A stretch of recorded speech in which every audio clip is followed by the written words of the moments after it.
Hello, welcome. You are listening to Soul Wanderings here on KGRA Radio. We're here every Wednesday night from 8 to 10 p.m. Eastern, wandering with a new guest each week about their authentic journey through this human experience. And I am AJ Rasmussen. I'm an owner and manager of a heart-centered healing space called Vibes, Mind, Body, Spirit. And it's there where I get to assist others in matters of the mind, the body, spirit, and the heart. And I'm also your host of Soul Wanderings. Hello, Wanderers. Welcome to tonight's Wandering. I highly recommend you guys getting cozy with us. Maybe grab a pen and a notebook because you may want to jot down some things as you have a chance at some growth opportunities. Tonight's going to be another great wandering. And guess what, Wanderers? It's Soul Wandering's 1-year anniversary on KGRA. It's so exciting. I'm so happy that I've been here with KGRA for the last year. What an amazing journey it has been to be a part of the KGRA lineup. I do want to thank Warren Breaker and Race Hobbs for giving me and allowing me this opportunity. It's been incredible. And of course, the listeners, what a huge part of the reason why I am here. You guys made it possible for the show to move from 1 hour to 2 hours in a matter of weeks. And you just keep wanting more and you keep showing up for yourself and for me. So I just want to thank you very, very, very much from the bottom of my heart. This show means the world to me. And I love wandering with you all. So thank you. Thank you very much.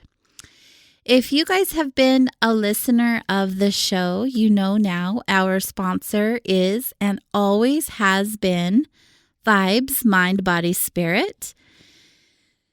Vibes is an amazing spiritual healing and metaphysical shop located in Ogden, Utah. And we have so many amazing products for your journey. Some of the spectacular products have been, our most popular ones have been crystals and stones, as well as very original and one-of-a-kind jewelry. Our selection of jewelry is all handmade, and it's not just your typical handmade jewelry. It's all silver and real gemstones, all blessed and loved with Reiki energy. And it's all made by Mike and Melanie Duncombe of Sun Spirit Gems. And they have been past guests on the show, if you guys remember them. And it's at this time, I want to make a huge announcement and let the world know that a beautiful happening that's taking place. Like I said, I've introduced you guys before, and for almost 2 years, Mike and Melanie have had their elegant collection of crystal jewelry at Vibes, and they've been assisting me in bringing in high quality pieces, the best around. So it's with great excitement that we are welcoming Mike and Melanie and Sun Spirit Gems in a partnership with Vibes. That's right. Sun Spirit Gems is now with Vibes, Mind, Body, Spirit. What does that mean for you? Well, it means a larger selection of jewelry and a larger selection of high grade and quality crystal pieces, as well as many more new additions and changes to Vibes. So for all of you who are further away, the changes will be seen in the upcoming months as we change and expand our online store. And for those close, those changes have already began taking place here and there, and more is on the way. We are so delighted to be able to bring to the community locally and via the web to a much happier shopping opportunity and a larger selection to choose from. So for now, I would like to invite you over to visit sunspiritgems.com, peruse all the beauties available to you at this time. They're all available at Vibes. And of course, you can also visit online vibez.com.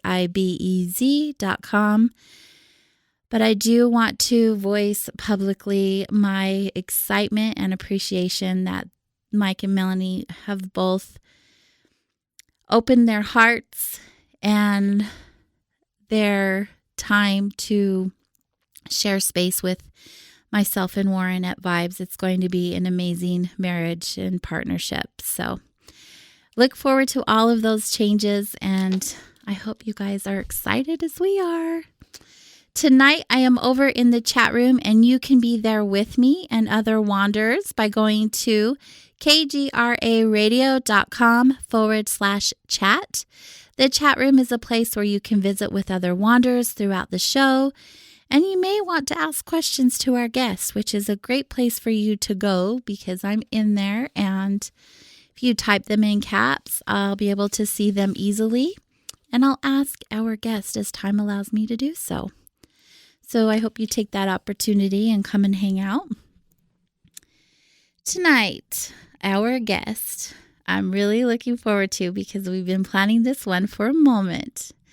Since high school, he has chosen a life path of discovery. He graduated with a degree in physical anthropology and worked in a variety of business positions, which eventually he became the strategist and head of operations for the U.S. division of an internal manufacturing firm.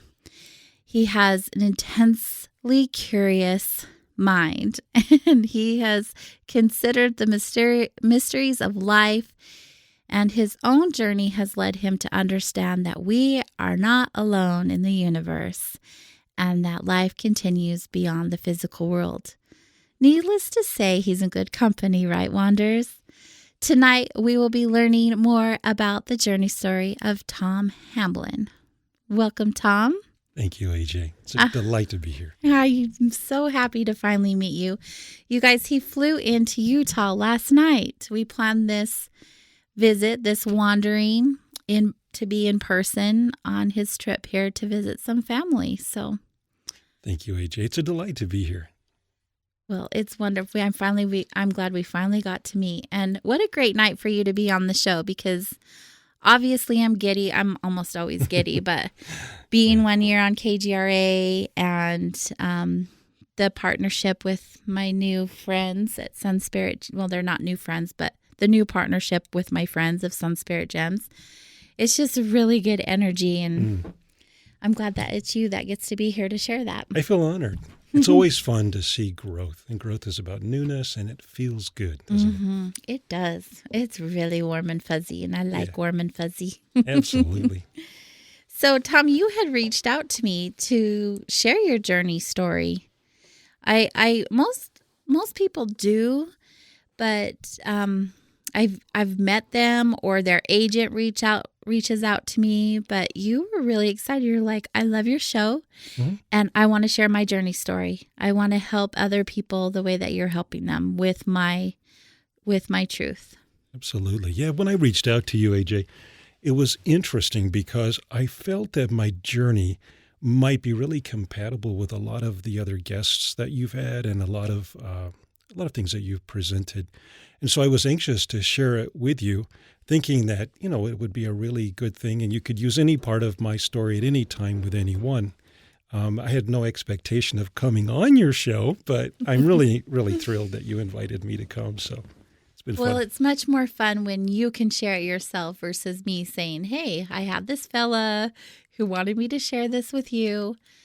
It's much more fun that you're here. Thank you. I'm thankful for the time that you're taking out of your life to be here. Oh, it's a pleasure. So, interesting lifeline that you've presented. You've had quite a journey. It's been a stupendous, wonderful life. It hasn't always been easy. It's been very, very difficult at times. But it's from those low points in life that great things have come. And it's been a fascinating journey and one that I'm really excited to share with you and your listeners. So, well, let's get started. Sure. So let's go back as far as you're comfortable with. as I like to do. I know that you have a little timeline here, which is so beautiful that you're sharing all of this. And there is a lot more to share than we have time for. I figured that. But we can just go all over the place. Let's just start back at where you're comfortable and we'll go from there. Sure. It would be interesting for me to be able to share that I was born in Texas and not into a religious family. We had really not an extensive background in anything that was philosophical or religious or anything like that. So I grew up with a bit of a drought, if you will, in my life and didn't have that. And because I didn't from a very young age, I truly, truly yearned to know more about life and about the universe and about who we are, about how life works. And so from a very young age, I wanted to know. I developed an intense curiosity about life. So, interestingly enough, I'll share with you something that I think you'll find interesting. And as we kind of go through this tonight, and I don't know how far we'll get here at the onset, but my life has taken a divergence in two different areas. And one being out of an intense curiosity about the universe and about life beyond Earth, and the other being what happens after we're gone. What happens after this life?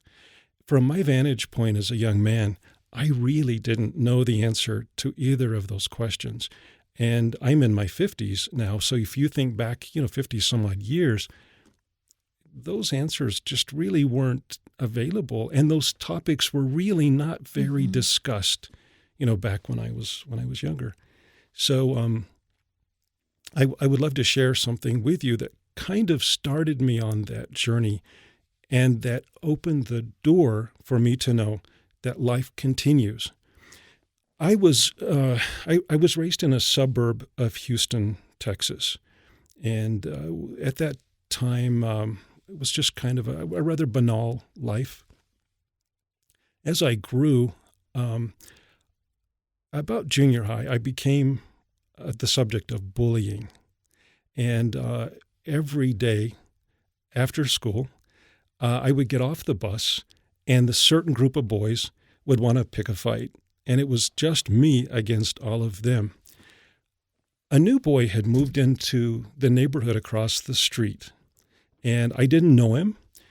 One day, I didn't know him personally. I wasn't friends with him, so to speak. But one day, I'd gotten off the bus, and I was fighting all these kids, and I was being backed down. I was backing up slowly, trying to, defend myself, and I tripped over something.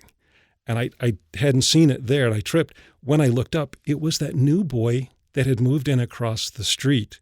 His name was Tim, and he'd gotten down on his hands and knees behind me so that I would trip. I didn't like him very much after that. I just was not very happy with him. So I kind of kept to myself. I became a little bit of a loner there in this neighborhood that we lived in. Several months after that incident, my sister and I were home alone, and there was a knock at the door. I went to the door, opened the door, and there was this boy, Tim, pale and breathing hard, white as a ghost, and terrified for his life, saying that his stepfather was trying to kill him. So I let him in, and there was some sort of altercation. His stepfather had become drunk, unfortunately. And anyway, but out of that grew a friendship. We became really good friends. I, at that time, was at a point in my life where I was really beginning to question life. I wanted to know, where did we come from? Why are we here? What's going to be held in store for us after this life? Somehow I wrapped Tim up into all of those questions, and together we began this quest. We wanted to know what happened, particularly what happened after you die. So we began to, neither of us were from religious families. We didn't have a background in that. So we We began to go to different churches in the area, different denominations. We began to look into different things that were also not religious. And we began asking questions about, what do they have to offer? Primarily, what it boiled down to for Tim and I was, who is God? What is the nature of God? Are we merely a thought? And when the thinker ceases to think, do we disappear? We didn't know. And the other thing is, what happens when we die? We didn't know. Well, we were right in the midst of that on September 7th, 1973, I was visiting some other neighbors, and my sister came down and knocked on the door. She said, Tom, you have to come home. Tim was just killed in a car accident. So I went home, and we went up to his family's home. They had moved about 20 miles away. He was an only child, unfortunately, and it was a very heartbreaking situation for his mom. Mm-hmm. And I kind of spiraled emotionally out of control after that as a teenager. I think I was, 14 at the time. But I really spiraled out of control, and my thoughts became very suicidal. I just didn't want to live anymore. I was very angry at any sort of divine being that would do such a thing, that, here we were so earnestly seeking to know who God was and what happened when you die, and then all of a sudden he's taken. I was really angry, AJ. So about at the funeral, his mom had taken a picture of him, a last farewell picture in his casket. It's kind of something that they did, at least back then at that time. And I had taken that picture and put it in the top drawer of a dresser in my room. And I generally kept it there, but when I did look at it, it really opened the wound. It really was difficult.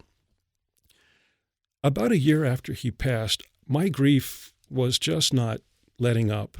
My self-destructive thinking pattern was just not improving. I had gone to bed one night and had fallen asleep.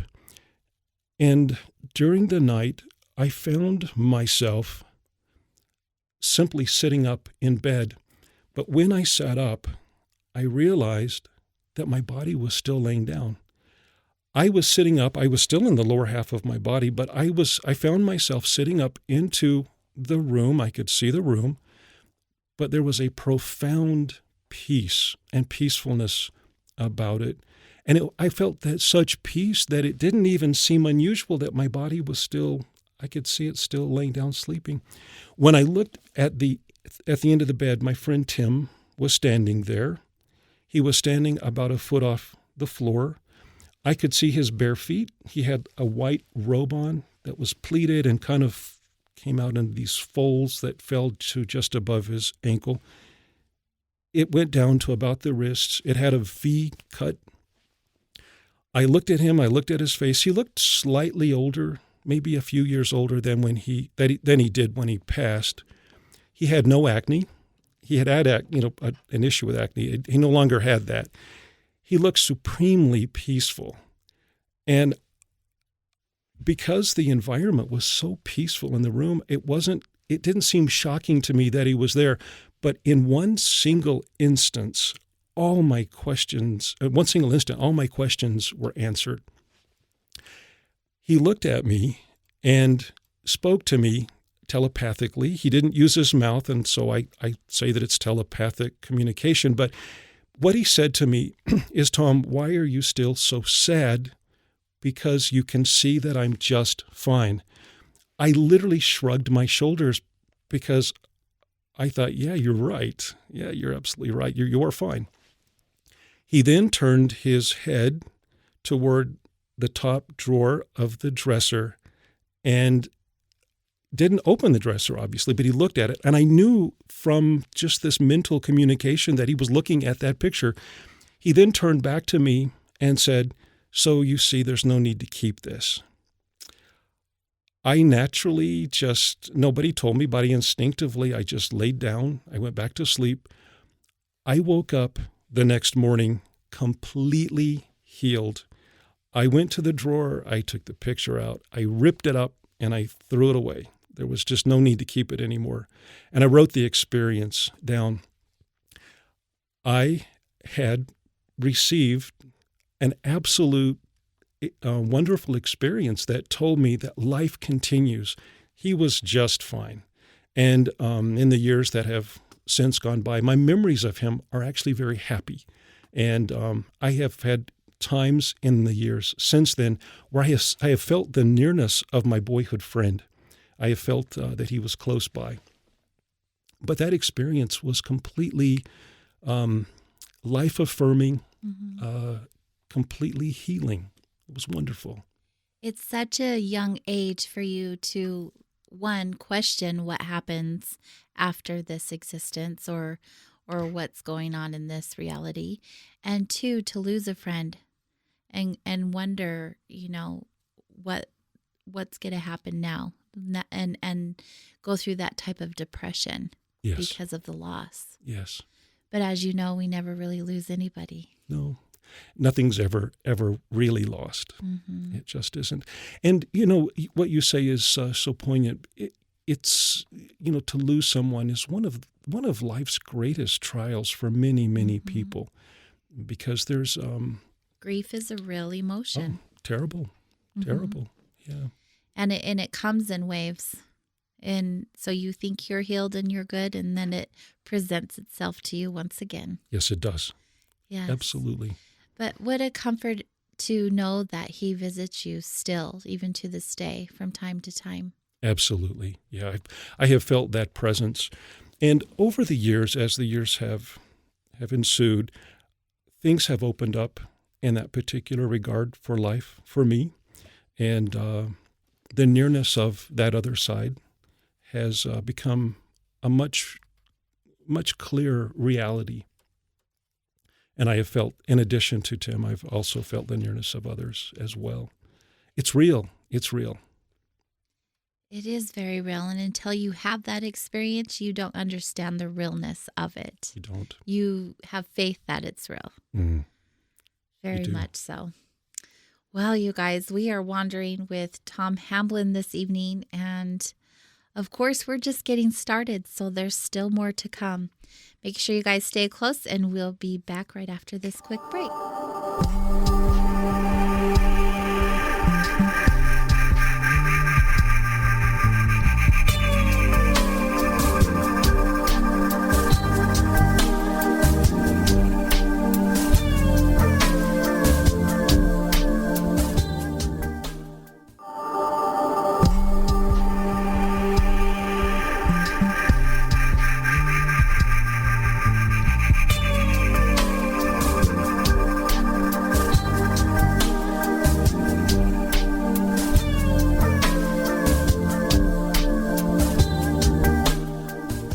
Welcome back to Soul Wanderings. Thank you for being here with us and pausing during the break. We are wandering with Tom Hamblin this evening. What an experience for you to start the show out with. What's going on in this life and the hereafter. Again, what I said earlier, such a young age to be pondering, like, what is this life about? Because as children, we don't normally have that thought pattern going on. We're more interested in what's our next meal and who are we going to play with after dinner. So for you to be, like you said, intensely curious is a really unique stance to start your life out with. Oh, indeed. And I'm sure it opened your experiences up quite a bit, because you weren't missing opportunities to gain that knowledge, to learn more. Right. Yeah. Life has an interesting way of conspiring to put us into positions where we can learn the things that are most expedient for us to learn things that I feel we specifically came here to learn. And life and the universe, the system that's set up for us is pretty efficient. It does, if we're open especially, it does allow us to learn and gain the experience that I feel we've come here to gain. When did you feel like we were here for an experience to learn and grow? I began to understand it was gradual. Mm-hmm. After that experience with Tim, and it was 1974 actually when I saw him. In the years that followed, there really wasn't a lot of information, as we kind of mentioned earlier, about death and what happens after you die. But with the advent of a book that was written in 1975 by Dr. Raymond Moody called Life After Life, things began to pick up, I think, in society in terms of people understanding more of what happens when we die.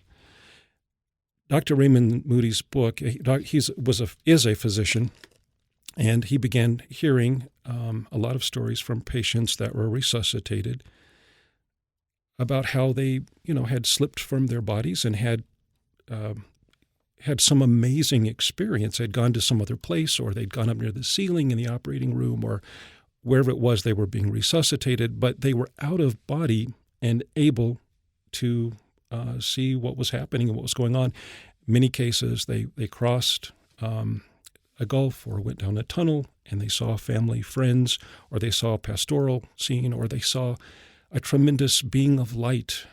There are so many, many different stories. But Dr. Raymond Moody got the ball rolling on that with his epic book that I believe was published first in 1975. He came to lecture at the university that I attended and as a freshman, I got to hear him speak in 1977. That lecture, combined with the experience that I had, not with a near-death experience of myself, but with someone else coming back to talk to me, began a fantastic journey for me, and I became a real prolific researcher in the field of the near-death experience. I was very curious about it.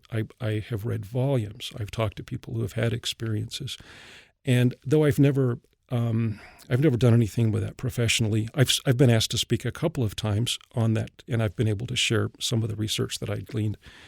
But I gained a real appreciation. And to answer your question, that is really when I began to understand what it was about. And if not so much why we're here, at least where we're going. And in where we're going, in a lot of those experiences, there was a reflexive answer in why we were here. And the answer always seemed to be love.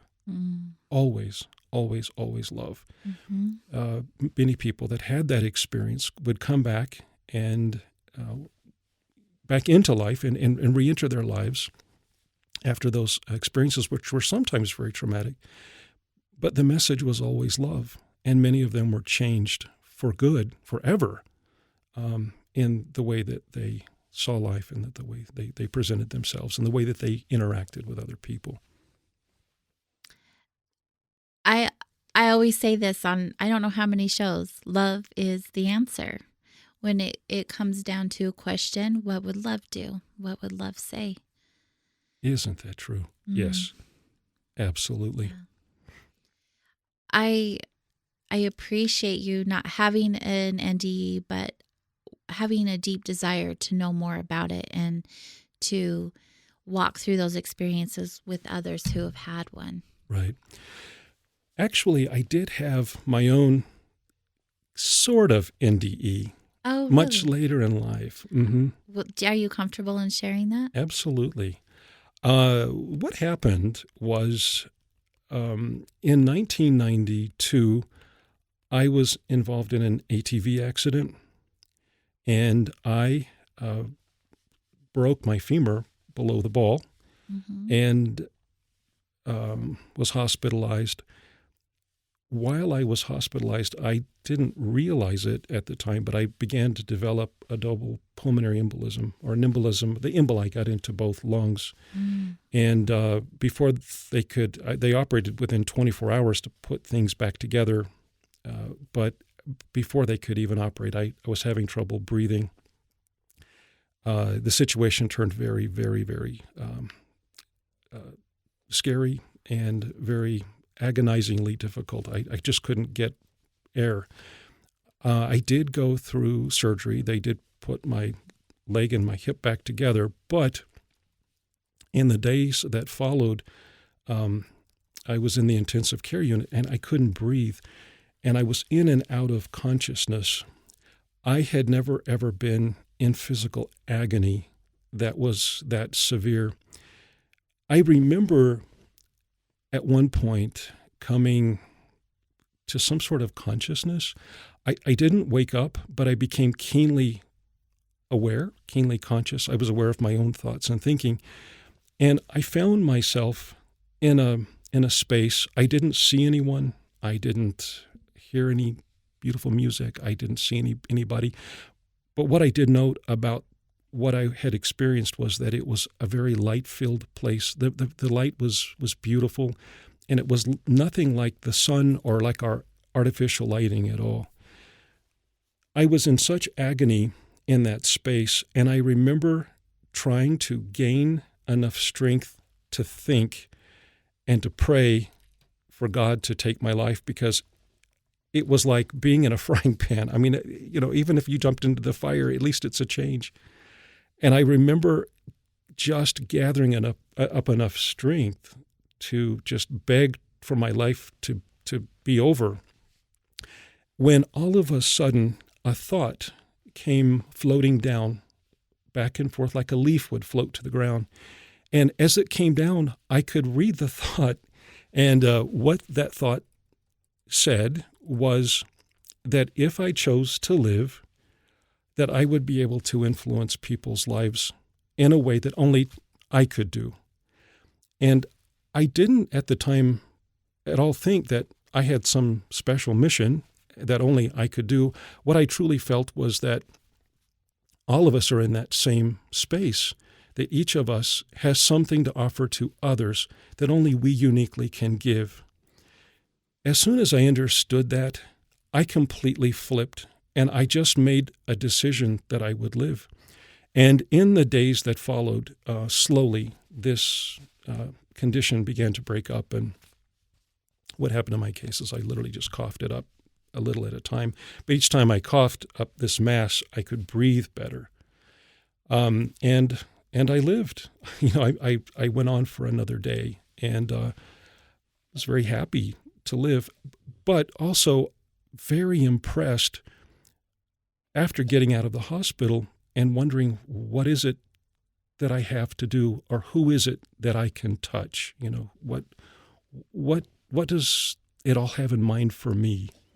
Not that I'm in any particular way special. I'm one of 7 billion, but I am special, and that each of us are unique, and we each have something very unique to give and to offer. So it brought a lot of peace. So I wouldn't say that would be a full-blown near-death experience, but it was sure close. And I was literally very near death, so I call it my kind of near-death experience. We do have a question from the chat room from John. He wants to know, what do recent NDE experiences tell us about the traditional Western belief of heaven and hell?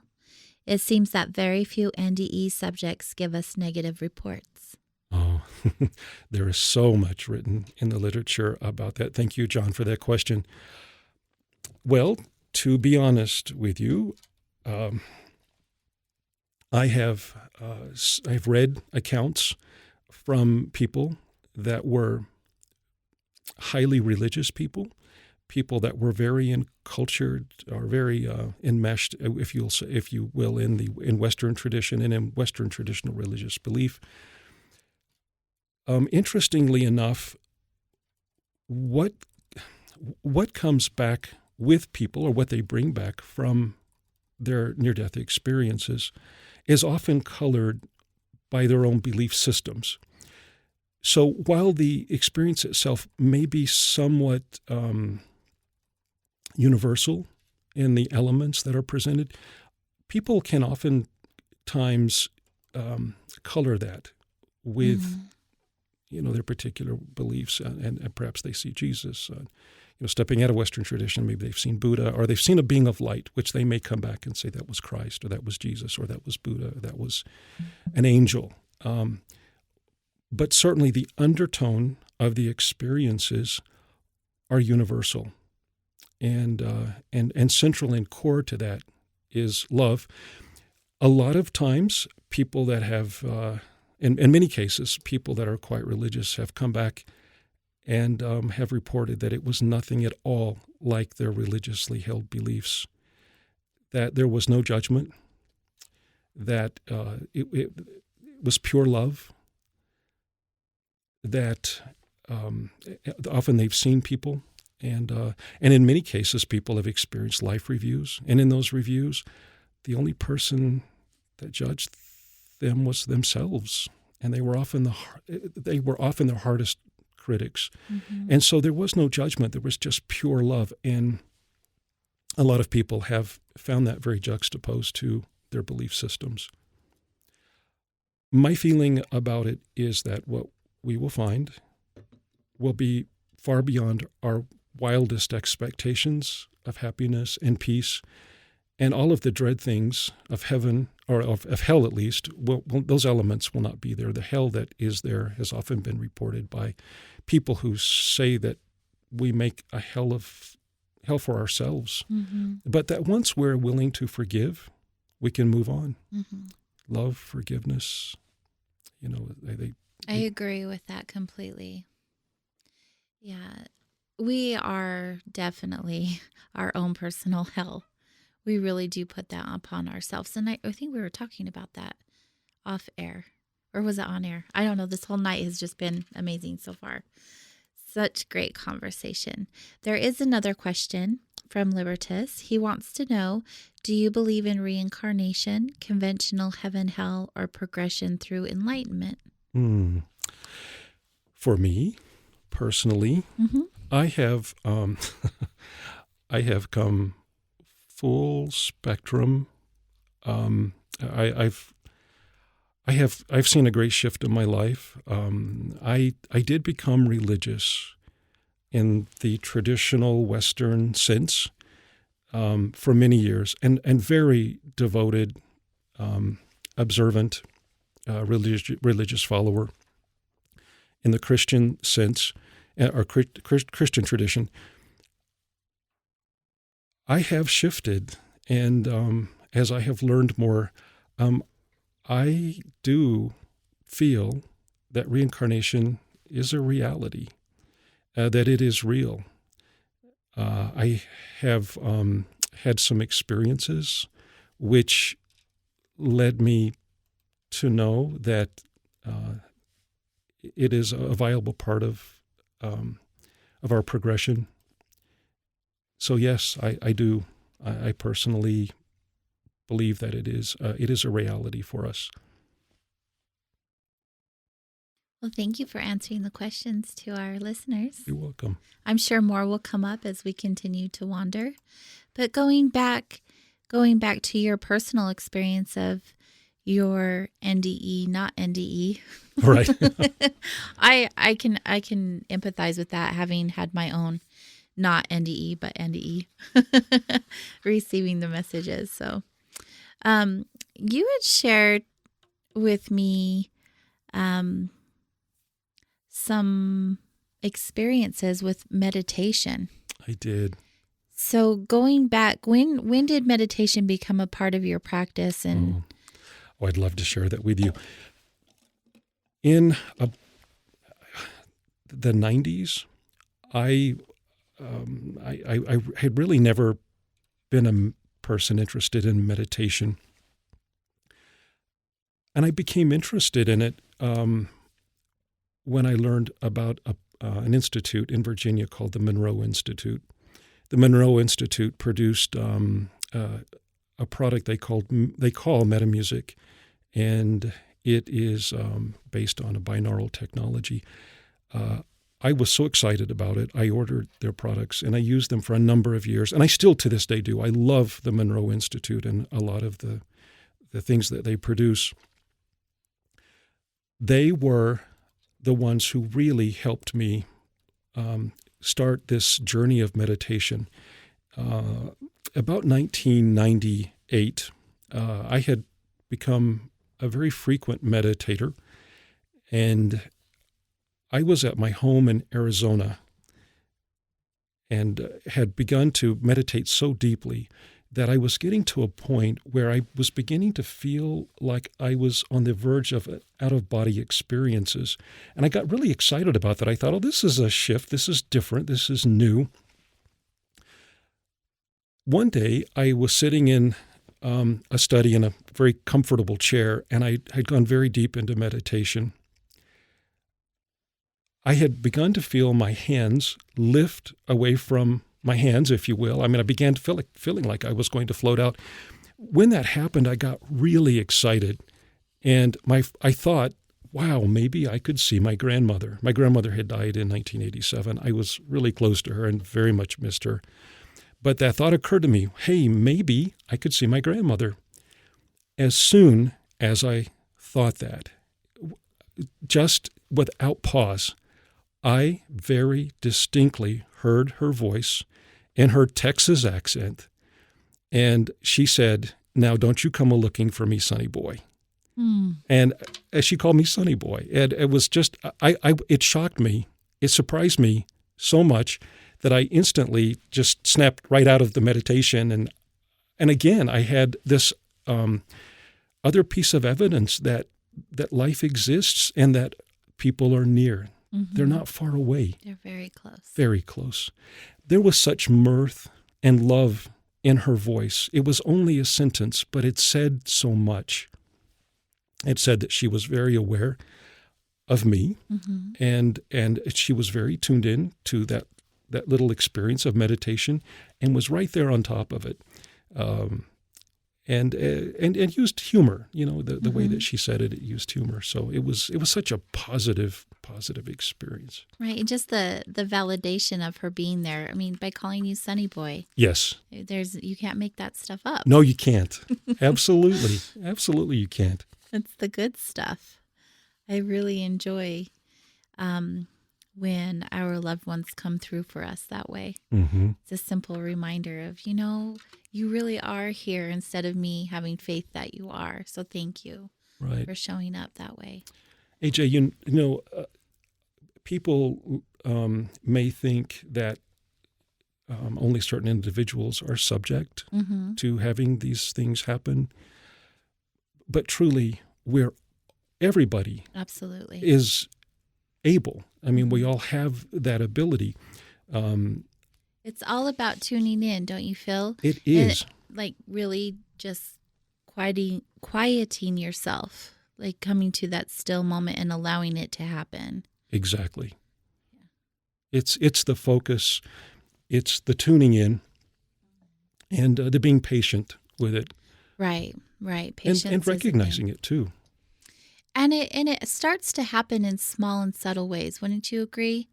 They aren't, like, your ways are pretty profound, and that doesn't happen for people in that way every time, but just little things. Like you could be thinking of someone and a song comes on and it takes you to a memory that you had with them. Those aren't coincidences. Right. The recognition of synchronicity absolutely is key. The smell of a perfume or a cologne or, like you said, the song on a radio or seeing a license plate that has some message that is instant. Yeah, it's the ability to be brave enough to believe that, hey, wait a minute, maybe there's something at play here. Maybe there's a bigger picture. Maybe this is a message from the other side. I think as we tune into those things, that we begin to broaden. And that experience opens up to us, and it allows those people on the other side to work with us more closely too, to learn their patterns as they learn ours, and these two worlds can kind of come together, and the communication opens between them. Do you feel like our channel becomes more clear and open when we work on ourselves, work on our healing and nourish and strengthen our bodies and that type of thing?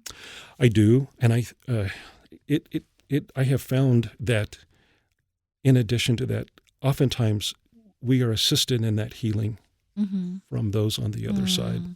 That's a beautiful thought. Mm-hmm. I really do feel like they are rooting for us, definitely. It's that time. We're going to take our last break for the show. We're going to go commercial free next hour. So you guys stay close. We're going to have our last few words from our sponsors, and we'll come back to Wander with Tom.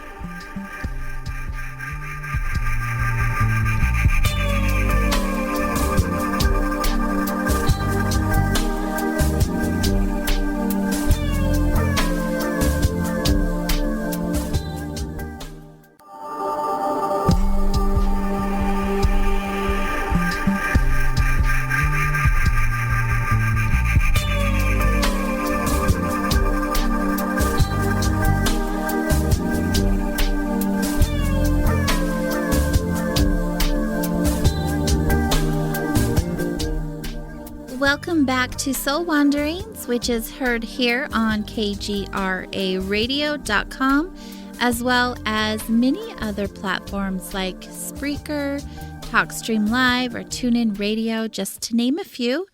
Wherever you are joining us from tonight, welcome. We are happy to have you here wandering this evening.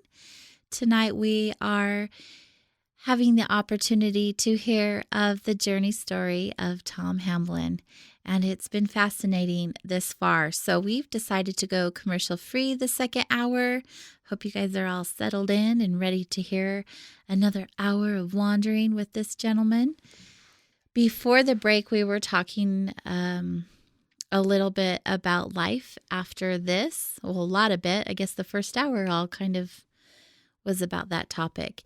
But we had a question in the chat room from Ronald, and he wanted to know more, not about reincarnation, the life after, but the life before this experience that we're having now, and what your thoughts were about that. Well, my thoughts are that we definitely have lived before, that it is a part of this development that we come here for. People often refer to this as a school. We come here to learn lessons and so forth. And I really think that is only merely a part of why we're here.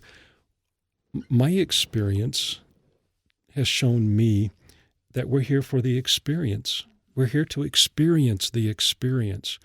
And that sometimes we may come and fail in something major in our lives, but find that it truly wasn't a failure at all, because we are getting the experience of what it was we're here to glean, to gain. I will share with you an experience, a dream that I had that led to opening this up for me. That would be great. Yeah. So earlier we mentioned that I had a profound interest in life beyond our earth, that I always had this belief that the cosmos was filled with life. And I just always have felt that that's the way things were. About 2014, I had gone to bed one night, and this was more than a dream. I literally found myself standing at a corner of a large city that looked a lot like Manhattan to me, actually. I was standing with a map in my hand, and I was lost. I had this map unfolded, and there were two individuals standing directly in front of me as we waited to be able to cross the street.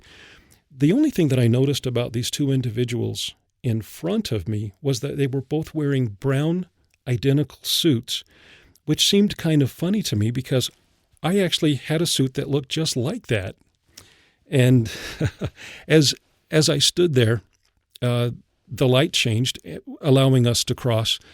I crossed, fully gazing at my map, and these two men walked on. They never looked back until I got to a certain point, and they all of a sudden turned around, and one of them, the one to my right, asked me, "Can we help you?" And I said, yes. I said, I'm a little lost. I'm just trying to figure out actually where I am. This man took the map with one of his hands while I held it with one of my hands, and he began to point out where we were. As I looked at him, I realized something was very, very, very different about him, almost otherworldly. He looked very much human. But it was when I looked into his eye, I could see something of great depth. And I had this feeling like an adrenaline rush come over me. And instantly it occurred to me, they're not from here. They're not from here. And oddly, it didn't really quite occur to me as odd that really I'm asleep and here I am in this city that I'm not familiar with. I mean, it didn't quite occur to me, but I was fully aware, fully conscious, fully able and capable of thinking. It took every ounce of strength I had to muster up enough courage to simply ask him where they were from. So what I did is I finally, I didn't hear a word he said. He was talking, trying to explain where I was. I looked at him and I said, excuse me, you're not from here, are you? And he had the most gentle, peaceful smile. And he looked me right in the eye and he shook his head and he said, no, we're not. He instantly went back to explaining where we were on the map. Again, I couldn't hear anything that he was saying. I tried to get enough strength to ask him another question. And finally, I wanted to ask where they were from. And in my mind, all I could think was, well, just ask them if they're from around here. Now ask them if, if they're from here, or ask them if they're from Missouri. Missouri just popped into my head, of all things, Missouri. So finally, I got enough courage and I said, excuse me, where are you from? And he looked at me and he said, we come from a place near Electra. And when he said Electra, I thought, Electra, that sounds corny. I didn't at that time know where Electra was, but I thought it felt kind of odd. But here I was in this experience, and so I was very excited. The next question took all my strength, and I finally asked him, can I visit where you're from? And he looked at me and he smiled a big grin, and he said no. And I said, okay, thank you.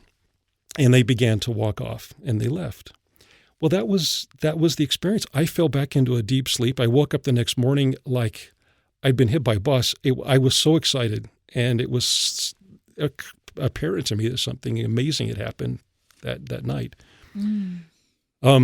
So I began to be more curious about life after life and life before life and life between life.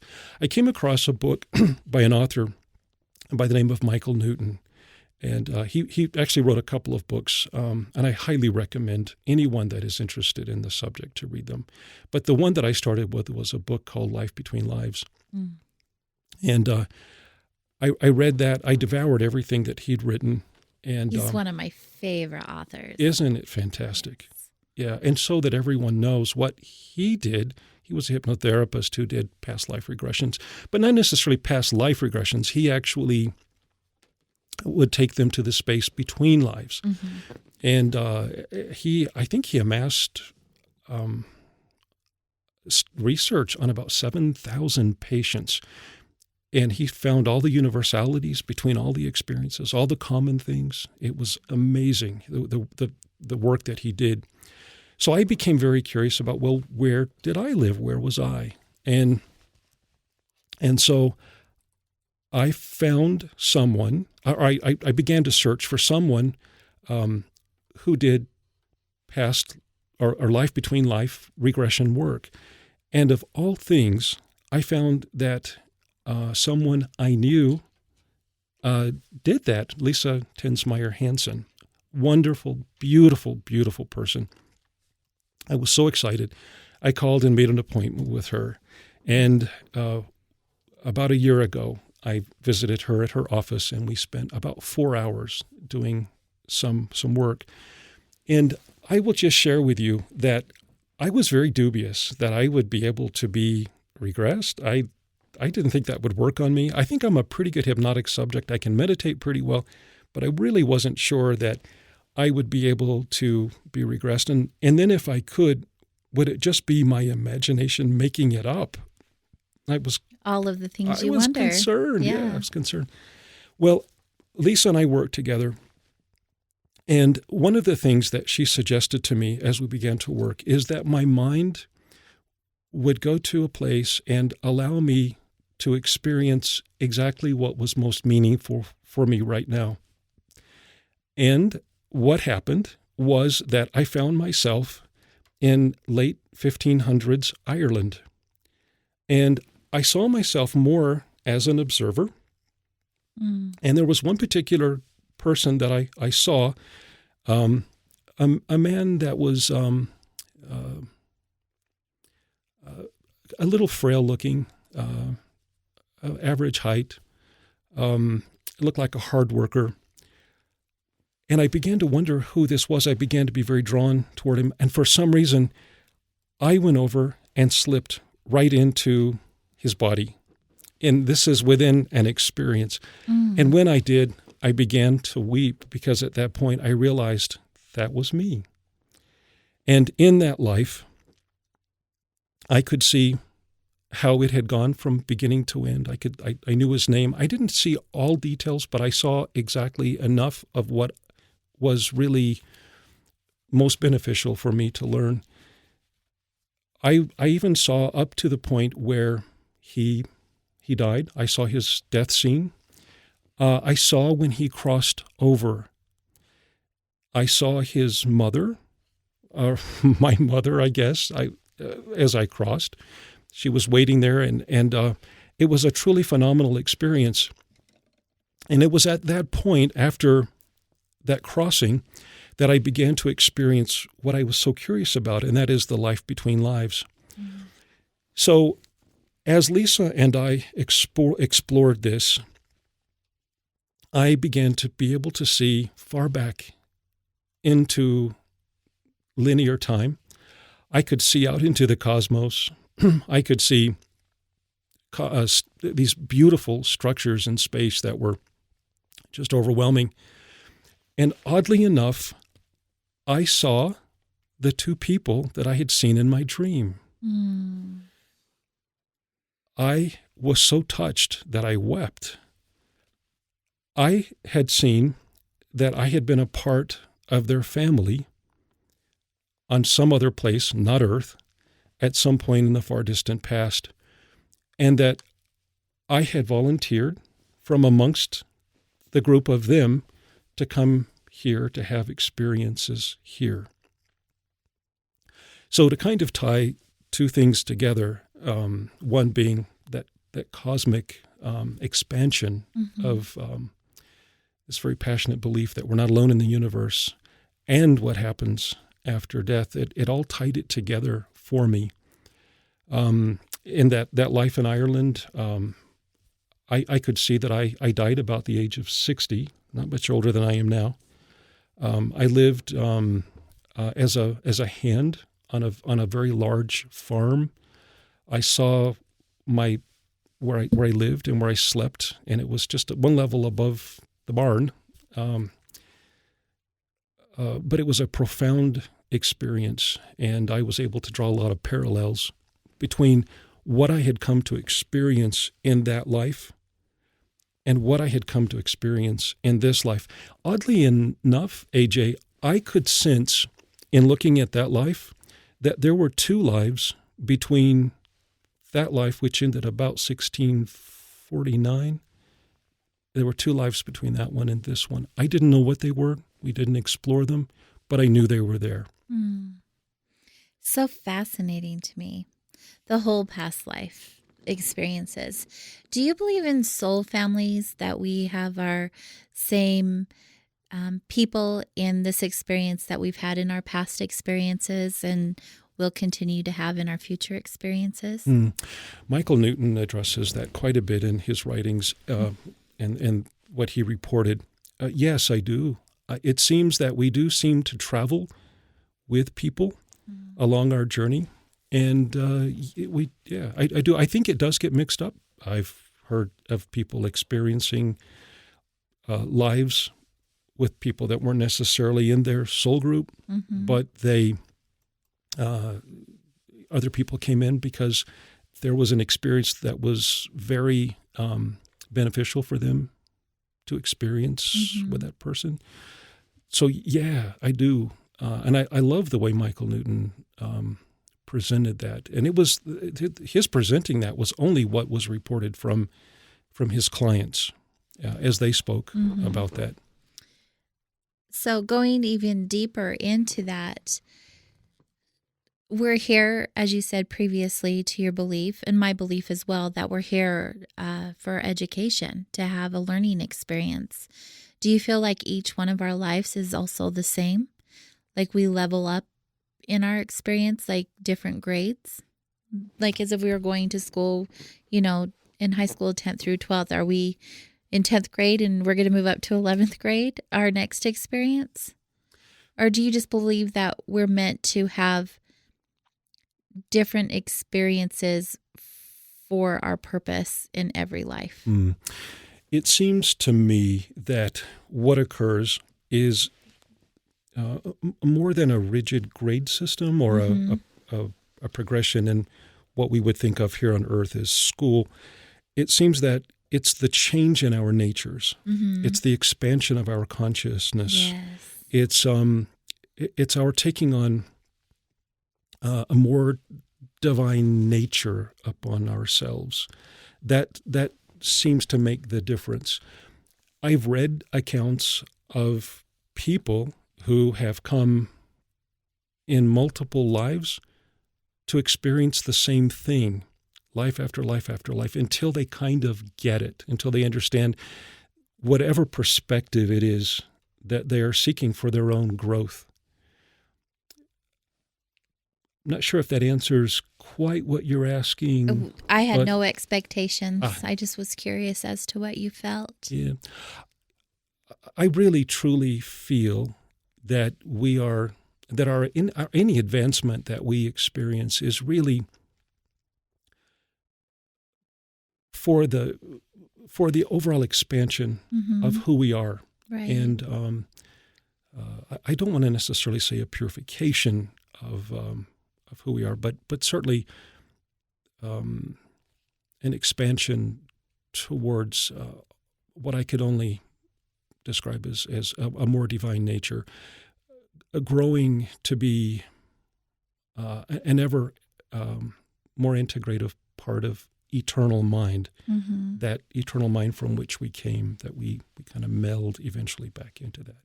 This is a good question from Liv in the chat room. He wants to know, why does it appear very few people remember prior lives?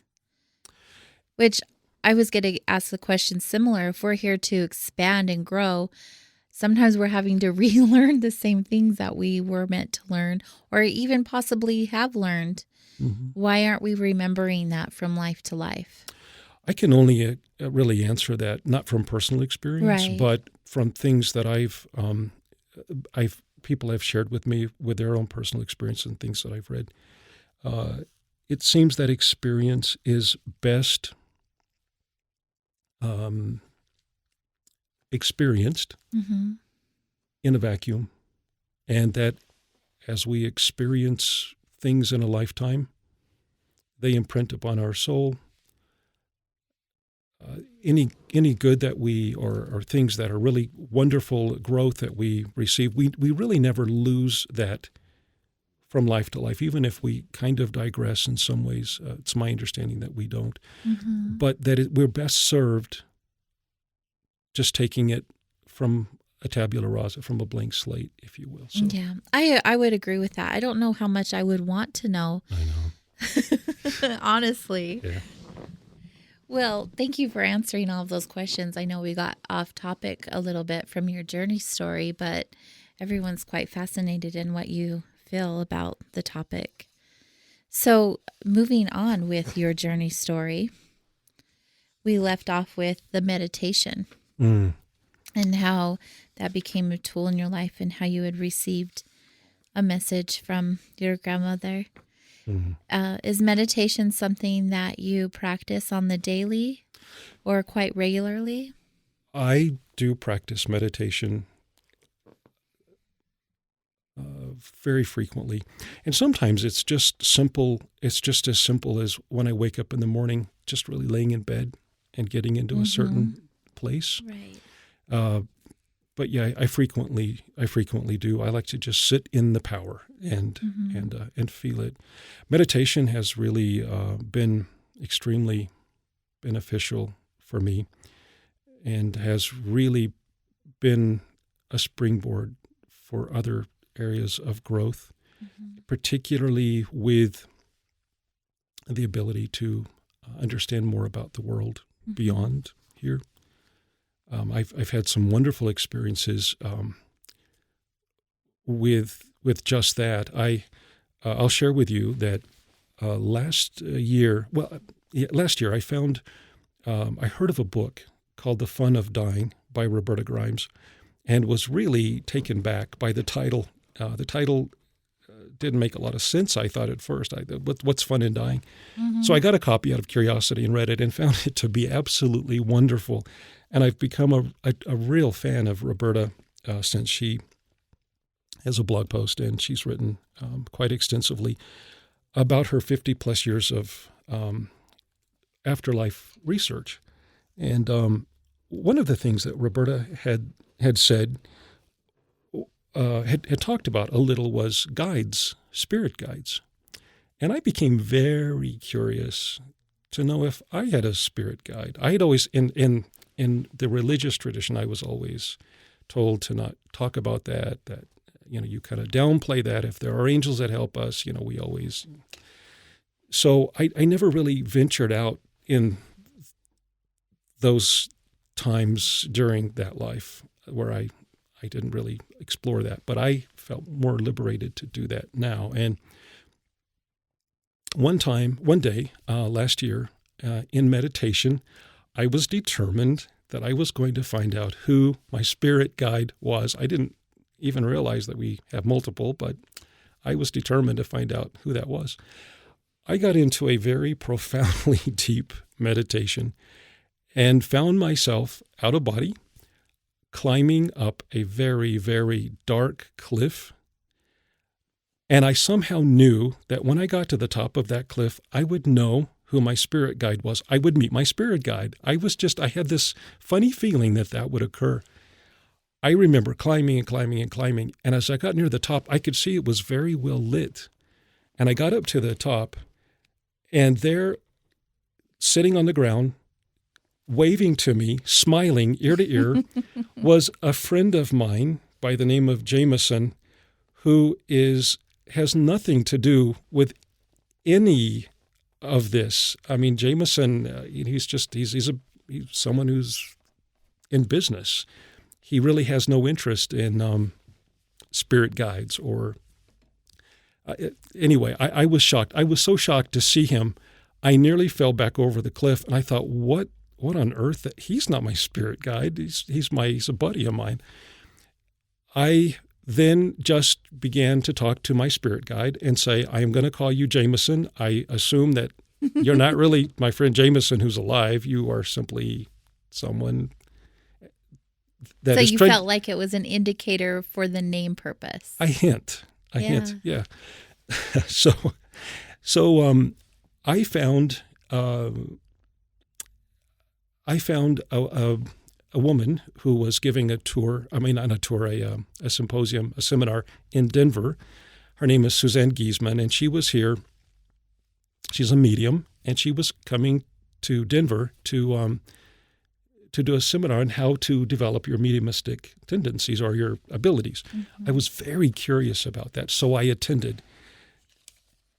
We had a 2-day seminar, and at the end of the seminar, Suzanne paired everybody up in this big room with someone they didn't know, and we were going to use some of the techniques that she did to see if we could listen to see if any of the loved ones for that person were present. I got paired up with a woman who I was from Portland, and I sat there very nervously because I have never had an experience like that, where anyone's ever come through. As I sat there, I was wringing my hands when all of a sudden I began to get chills from the bottom of my feet to the top of my head. My heart started beating really fast, and tears began to flow. And I looked at her and I said, "You're here for your husband." And she instantly broke into tears. But I didn't know what message he had for her. All of a sudden, it came to me, and I said, "He knows about the rings." And part of her part in that little exercise was not to reveal anything that about the person that she was hoping to hear from. But I said, he knows about the rings. And she cried even more. And I said, the only other thing that I'm hearing, and I hear it, I can hear it in my head. I said, the only other thing that I can tell you is he's saying something about 3 years. And then it ended.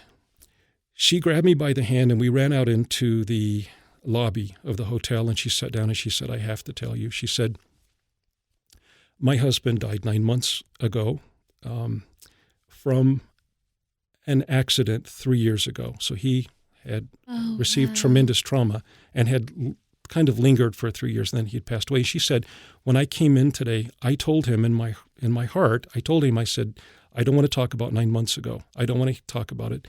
So she said for him to say 3 years was very, very significant.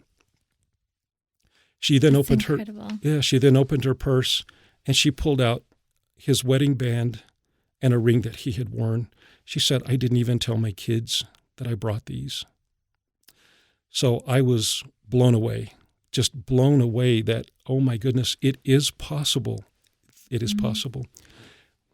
What then occurred after that is the seminar ended, and I was floored at what had happened, but I wanted to explore this more. And as this broke up, I happened to ask someone else that I had spoken to there briefly, "Do you know anyone in Denver that teaches classes in this?" And she said, "Yeah." She said, "There's actually someone that's absolutely fantastic. Her name is Mary Torrey."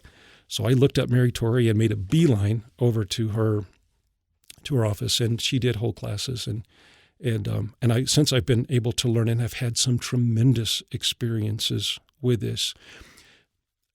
But to add continuity to what I was talking about before with Jameson, as a part of Mary Torrey's classes, there was they do a meditation, a guided or unguided meditation once a week, and it's a really fantastic opportunity to meditate with a group of folks and talk about a lot of these things. Many in that group are also quite good at mediumship. I was very new to this group, and so every time that I would go, I would meditate, and I made the focus of my meditation Jameson. I didn't talk about it. I didn't share what I was meditating about, or that one focal thing that I had in my mind, and that was Jameson.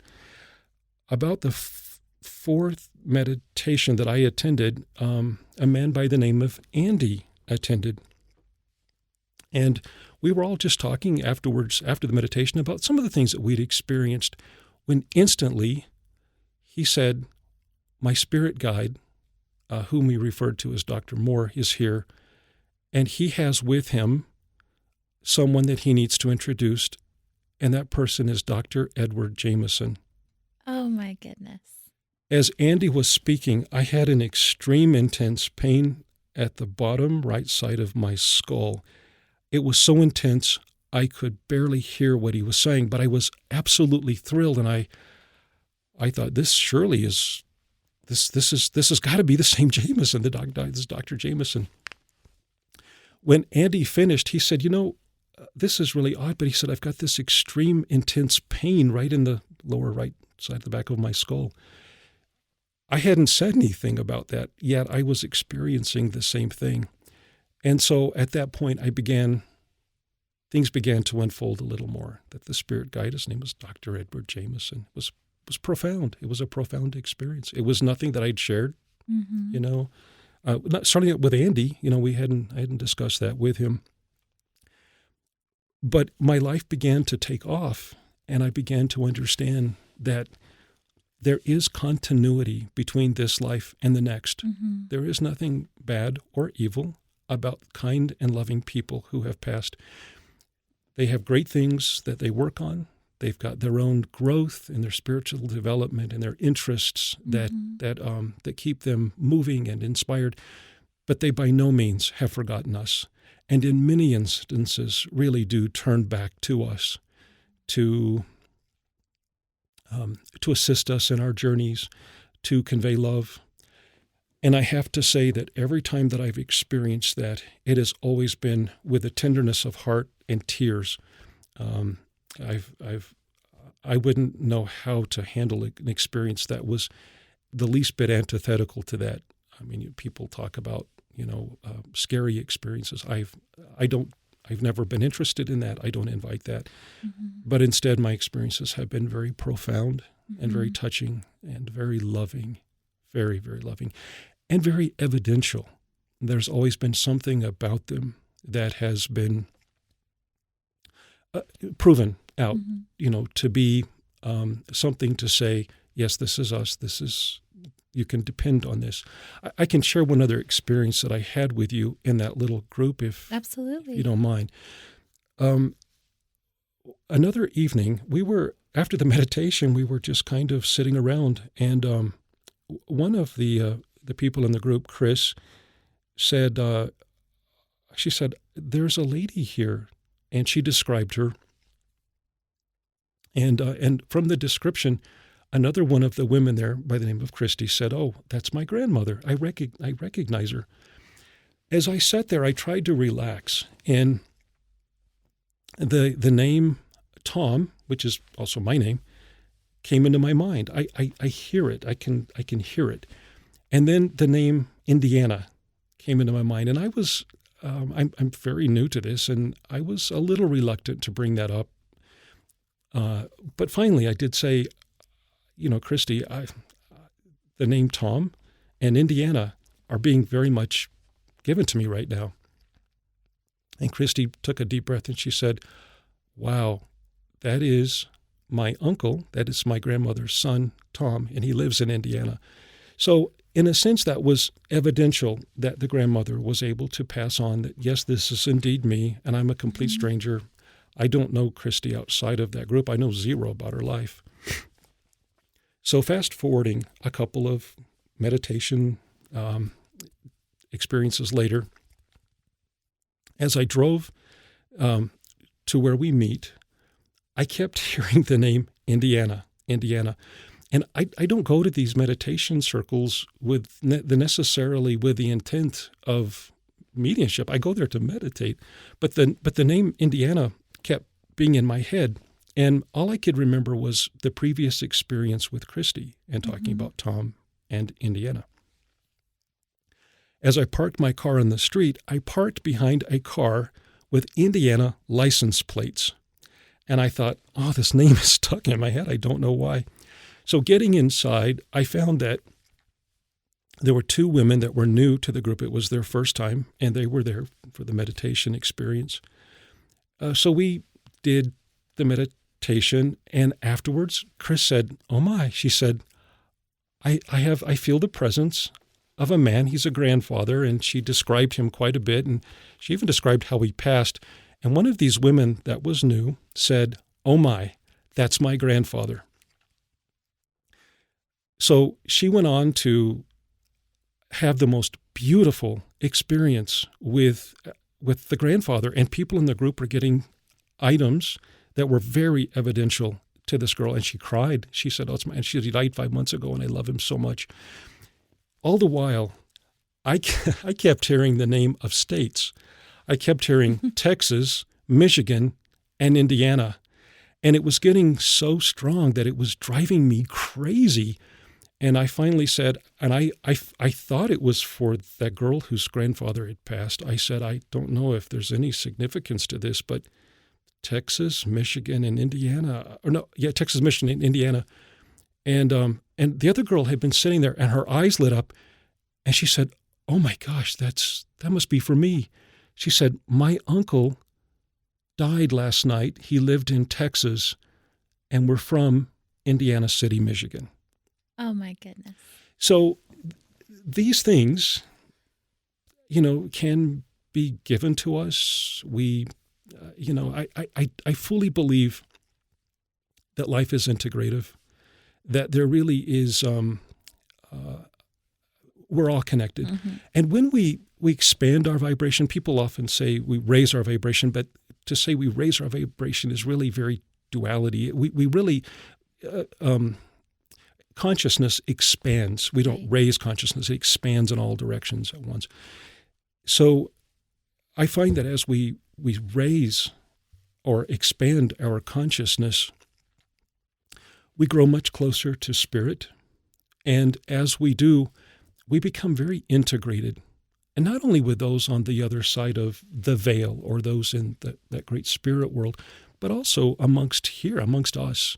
And I think that accounts for a lot of situations where people have intuitive, psychic connections, tremendous synchronicities. It seems to me that when we are in that mindset, that's what happens. And as a result of these things, I have determined that I wish to live the rest of my life in service to being able to bring more light into the world, that we truly do not end at death. The body passes, but we in no way end at all. And that's my entire life goal at this point, is to spend the balance of my life growing and to be of service, to lift the world, that all may receive. I felt that energy from you very much.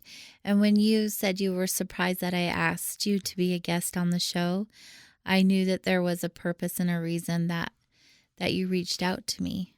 Because that is what the show is about. It is about expanding consciousness and raising awareness. And your purpose is just that. And I can feel that radiating, the truth of that essence of you radiating that energy. It's very beautiful to feel. Oh, thank you very much. You've had other experiences outside of meditation and the spirit world. Yes. But in actual, I just lost my train of thought. You've had experiences witnessing other phenomena. I have. Yeah. Do you want to talk about that a little bit? I would love to. I wish we had a whole other 2 hours, because this in itself is at least 2-hour conversation. Yeah, I'd love to. So I see life as like a hand. Mm-hmm. And, you have the palm of your hand, and then you have all these fingers. The fingers are extension of the hand. So all things really connect back into one great whole. Mm-hmm. We are all connected. All things in time and space are connected. We are all a part of the same great whole. We live in this reality with the idea of separateness when we truly are not. It is just my burning desire for us to realize that we are one. And during one of the breaks, we talked about, could you imagine what the world would be like if we were all connected and on the same heart-based journey? If we all realized that we were connected. Yeah. Yes. Absolutely. I have had experiences with having witnessed UFO sightings. When I was young, you would hear the occasional story of someone who'd seen a UFO, and I thought it was kind of hokey when I was quite young. But the older I got, I grew a little less skeptical, maybe into more of a healthy skepticism. And I can remember, even far back as 15, 20 years ago, I would hear these experiences, and I would hope that they were true, because I truly believed in the cosmic proliferation of life. I just believed that was the order of things. But whether people were visiting here or not, I wasn't quite sure. I can remember back in about the year 2004, there was an incident in Chicago at the O'Hare Airport above the United Airlines terminal where a UFO a big silver disc was suspended in the air they estimated, I think one report said 1,500 feet in the air, and that's what I seem to remember.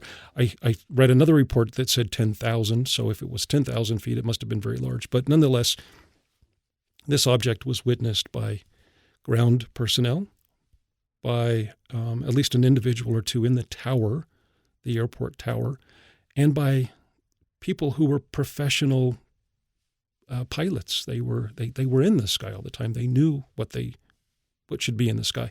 All these people saw this. I think it was suspended there for about 15 minutes, and then it shot off at a tremendous amount of speed.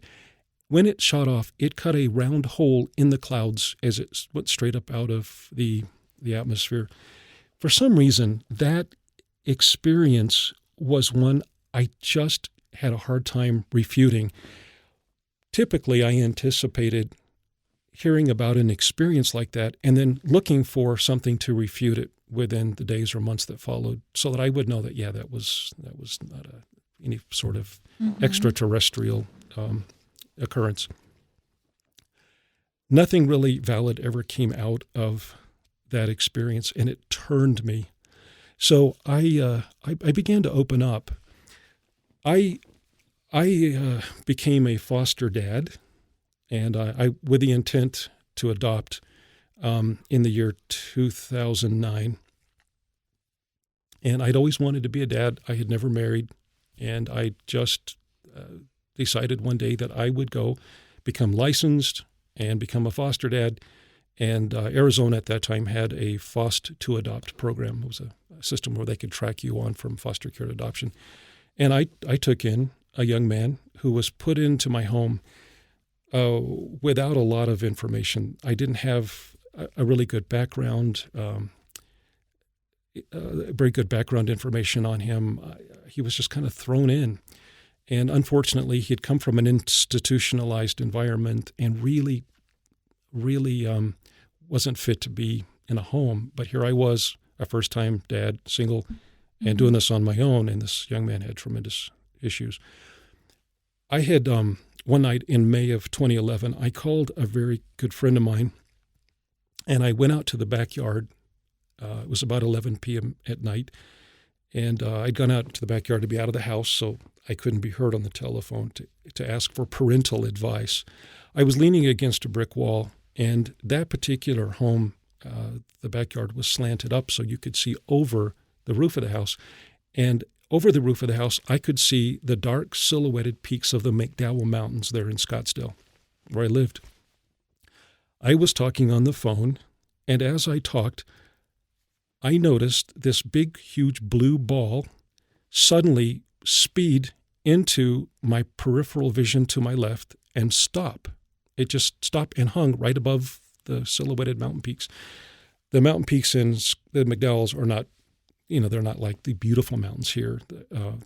They're maybe 4,000 feet high. So, but and I'm about maybe 6-7 miles from them. In that particular home is about 6 or 7 miles from them.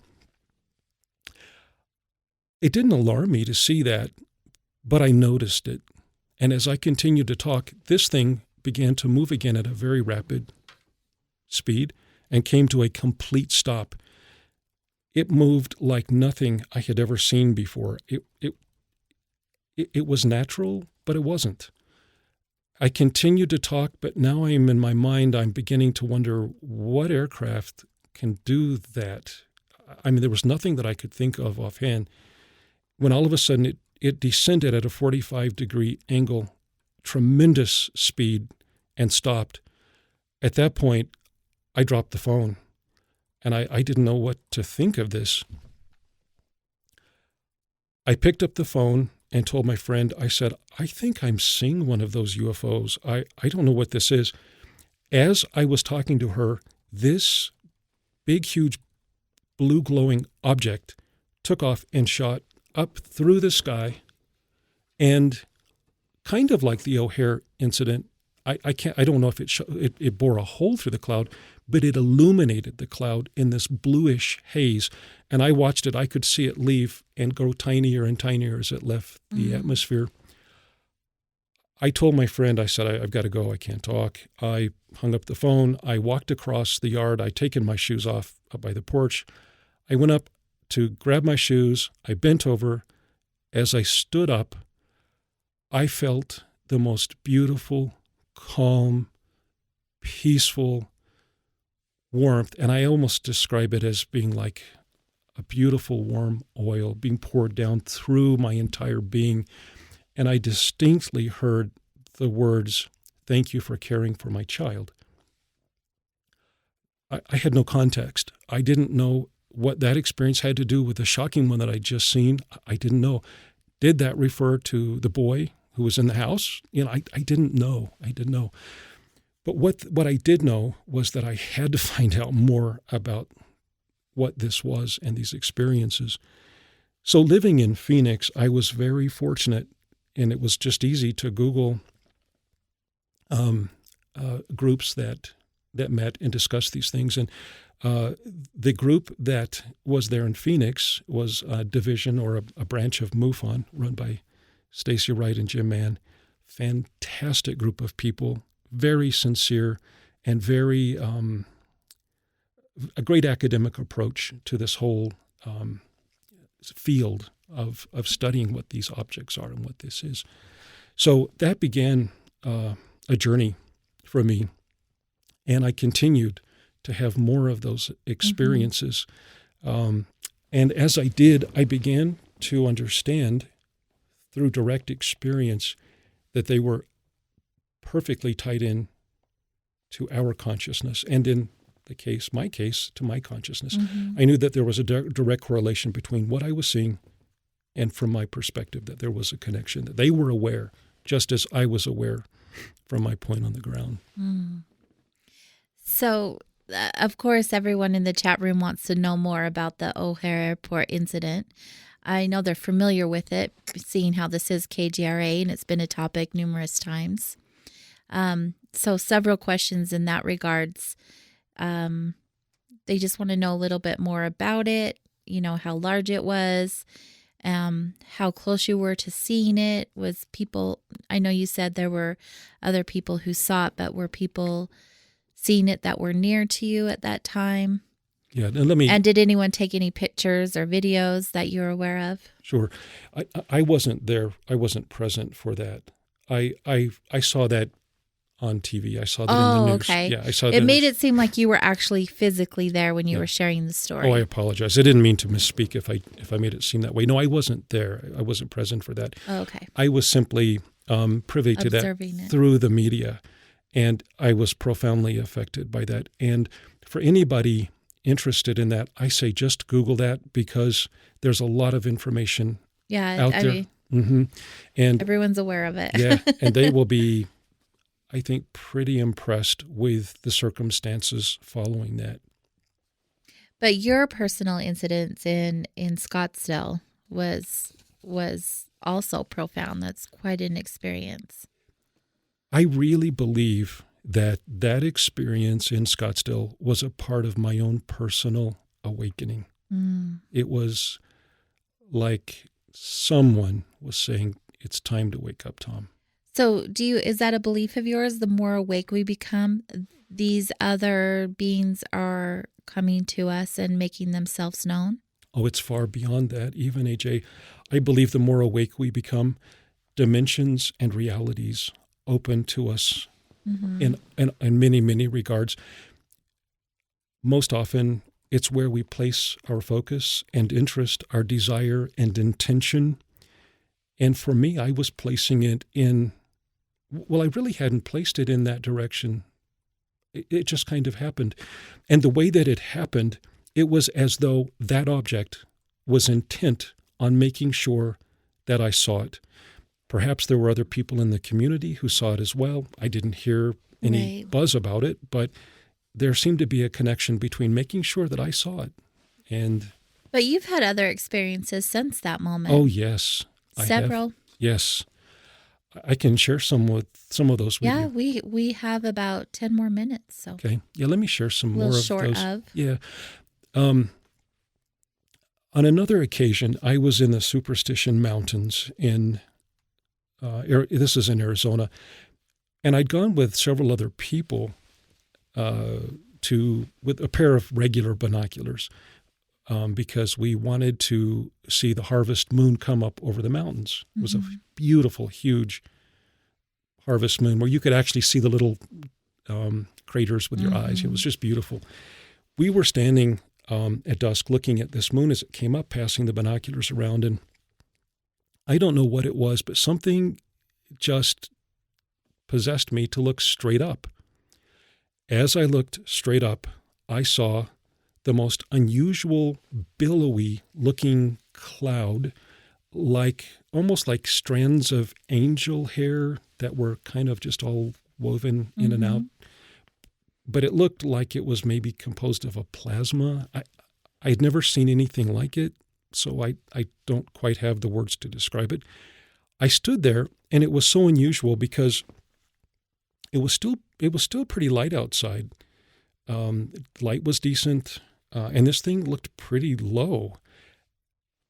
The odd thing about this billowy cloud is that it was illuminated, and as I strained my eyes to look, I began to see 3 beautiful white lights placed in a triangular form with a shape around that of a black shape, like a black triangular shape on the outside of these lights. I stood there and I watched it in silence. I was so taken with looking at it, I didn't even think for a minute to even tell my 3 other friends who were there to look up. Finally, I began to get my senses, and I realized I was seeing something very otherworldly. And so I began by saying, "Look, look." As soon as I did, it blinked out. It was just gone. It was gone.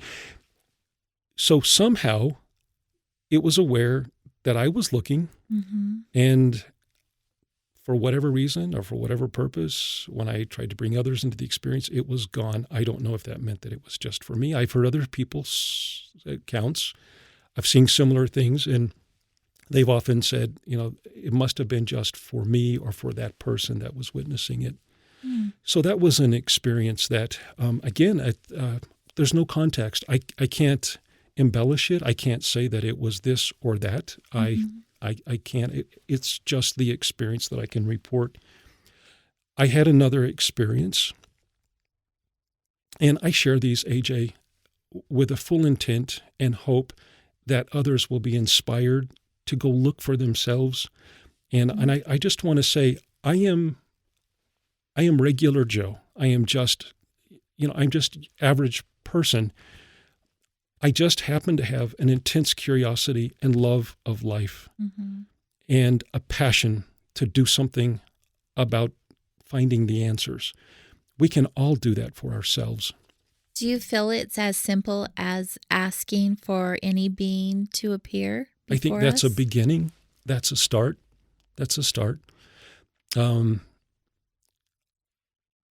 can't say what would qualify any other person, for to be able to have experiences that are beyond the typical or beyond the normal. I don't know what in their background, what in their cosmic timeline of eons of time, what they've developed within themselves that would enable those experiences. I can't judge. I don't know. Yeah. I know for me, I have had to pursue them, and as a result, I've traveled the globe doing research and looking for the answers. I will share with you that I did find a woman in Sedona, about an hour and a half north of where I lived in Scottsdale, who did night vision tours. And I got very excited about that. Military-grade night vision goggles, and you look up at the sky in the dark. And I made an appointment to go up. And the evening that I was going up to Sedona, it began to rain. And she called me on the phone and said, "Don't come. It's raining.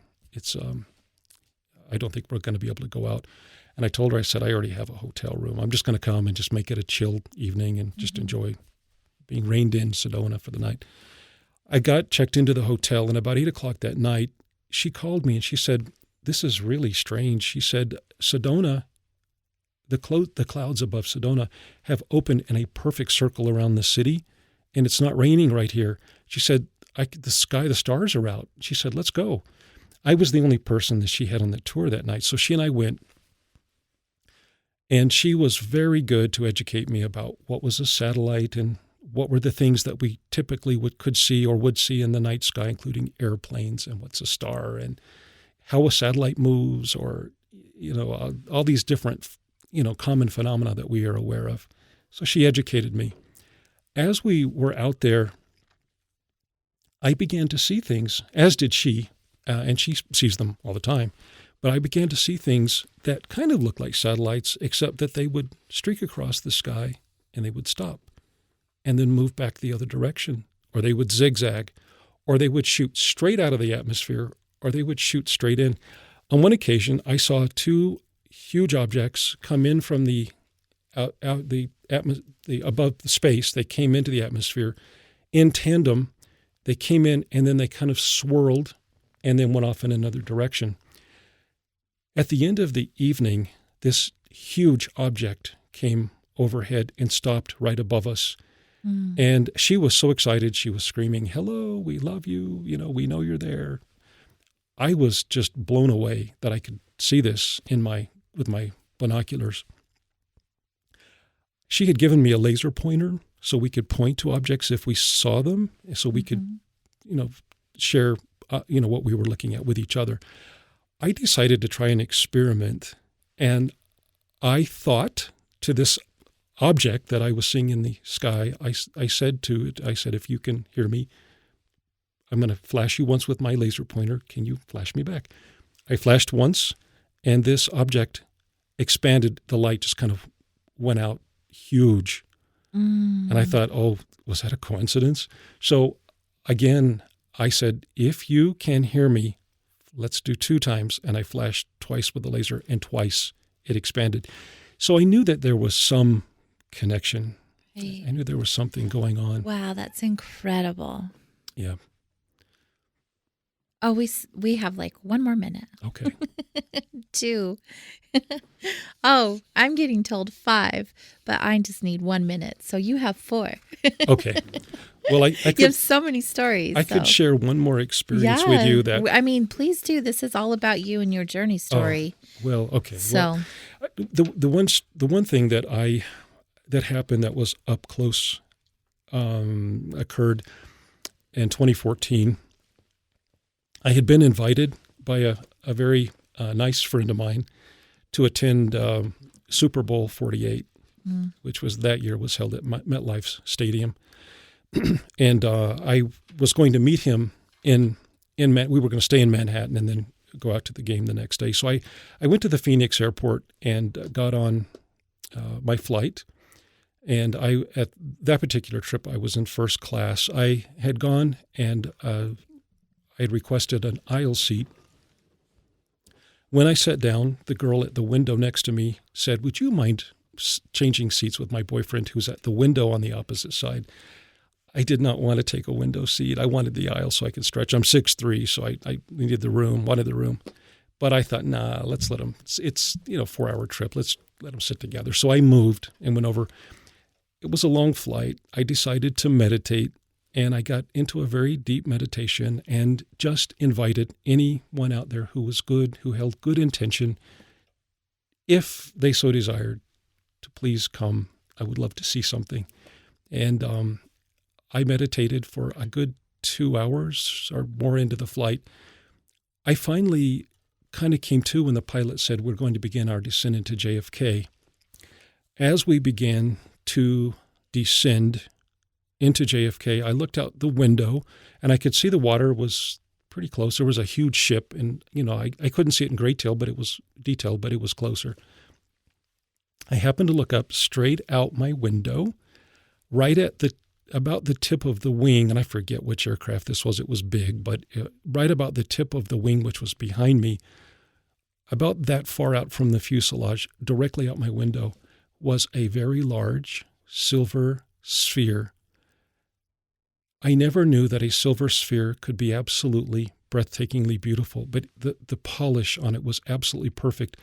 My first thought, believe it or not, was, what part of the airplane is round and shiny and flies in direct formation with the aircraft? It was so out of context. Right. And then all of a sudden, coming back to what I had just been doing, I realized, oh my goodness, somebody has sent this object. I didn't know. It flew along with us for quite some time. As the aircraft turned, as it began to land, the sun lined up with the tail of the airplane, and I could see the sunset in the reflection on this silver ball. Eventually, it slowed down and it moved about the edge of the tip of the wing, which the windows are thick, and I couldn't see any further than that, and it just disappeared. At that point, it finally dawned on me, did anyone else see this? Did anyone see it? And I began to look in front of me and back of me, and people were reading their newspapers. And they weren't looking. No, no one was looking, yeah. But I've never understood that. I don't know what that was connected to, but it was a magnificent sight to see. I can imagine every single experience that you have has been so profound to me, having not had those experiences myself. I've really enjoyed hearing people who have been experiencers or have visually seen the UFOs. It's so fascinating to me and comforting at the same time to know that my belief in we are not alone is validated, even though I haven't had that experience myself. Spiritually, yes. Like a hand and fingers. Yes. The UFOs, that's a finger. Right. That's an extension. It has been such a pleasure and a joy you, to have you wandering with us tonight. And you did bring up Marty being one of your favorite guests. And I was explaining to you how yes. I love sitting with Marty and listening to his stories. You are just the same. I think I could sit here and listen all night. Oh, thank you. So I appreciate the time that you took to be here with us. Thank you, AJ. It's been a pleasure and an honor to be here. Oh, wonderful. Final question, though. If anyone were interested in making contact with you, is there a way that they could do that? Absolutely. And how so? They could, can I give out my email address? Whatever you prefer. Sure. They could reach me at my email address, which is endless_possibilities@ymail.com. Again, that's endless_possibilities@ymail.com. How appropriate. Thank you again. You're welcome, AJ. Oh, you guys, what a wonderful wandering. A wonderful wandering. Next week, we will be soul wandering with our newest guest, Douglas Van Meren, and he's the author of Personal Power Mastery. And over the last 2 decades, he has conducted extensive firsthand research into the lives of the world's top achievers and their success strategies. He's also the producer and director of 3 of the 10 leading professional development movies ever made.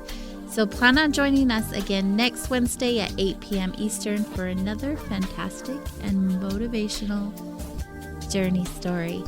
You have been listening to Soul Wanderings here on KGRAradio.com, your official contact for the best in alternative talk radio.